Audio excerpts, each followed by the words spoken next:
Come with me today as we go and check on our chickens. First, we'll get them some food. Then after that, we'll check the coop for eggs. Looks like no eggs in the coop, but when I went under the run, I saw this egg.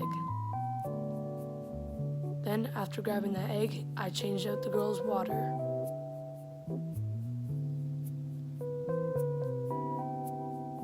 Then, we'll let them out.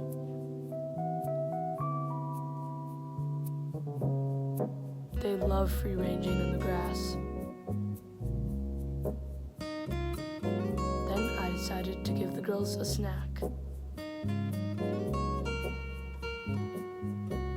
Thanks so much for watching, and make sure to subscribe.